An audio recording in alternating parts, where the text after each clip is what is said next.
Prabha, you are professor for geriatric medicine in India, mainly here in the city of Mangalore. How many ways are there in India to become a professor or doctor for geriatric medicine? How many spots do you have all over India?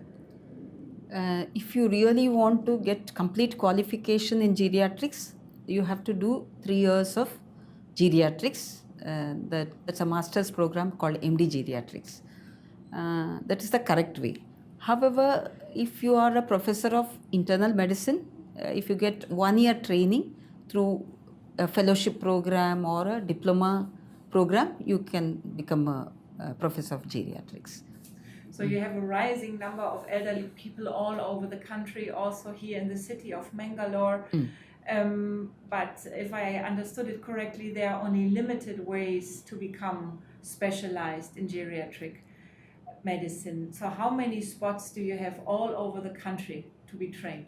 Yeah, so you have 4 medical colleges offering MD geriatrics and 2 seats per year, so a total of 8 MD postgraduates emerge each year.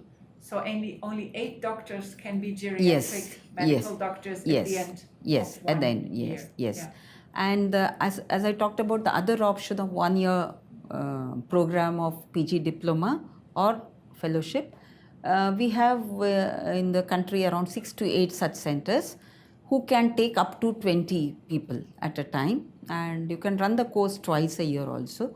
So through that around 100 doctors come out. But that course is catering to the needs of both MD internal medicine and MBBS doctors. So the level is not very high. So if you are just a MBBS doctor with that 1 year of training, you won't be fully competent to treat geriatric patients. Maybe you will be able to assess them, but you will not know what to do after that. Whereas the internal medicine people going for such courses, I would say is a rarity, because internal medicine is lucrative enough, and that there's enough opportunity to further do specialization. Each branch looks attractive to a young graduate. Was there any attempt made by the Indian government to higher the amount of seats for an MD in geriatrics? They say they give approval easily. The Medical Council of India approves such courses easily. But the problem is, in all the medical colleges, it's difficult to get teachers to teach such courses, because you need to have a minimum of 4 faculty to start a course.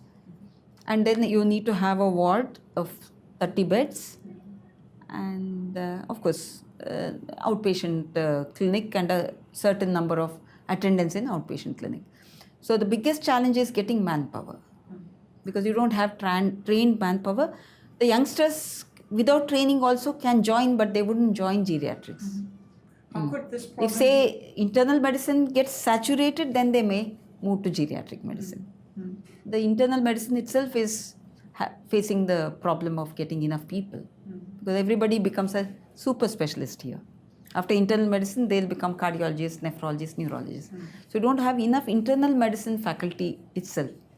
Do you have any idea how this problem could be solved over the next years?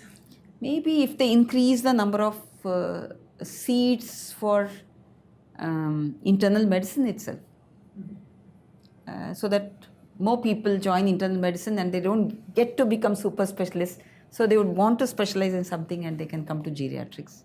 That's one option. And the other thing is they can reduce the number of faculty required for geriatric medicine. They are insisting on 4. Probably we could do with 2 to start with.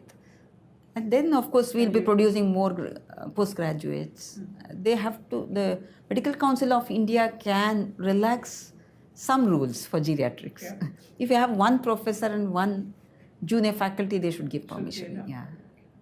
Thank you. Okay.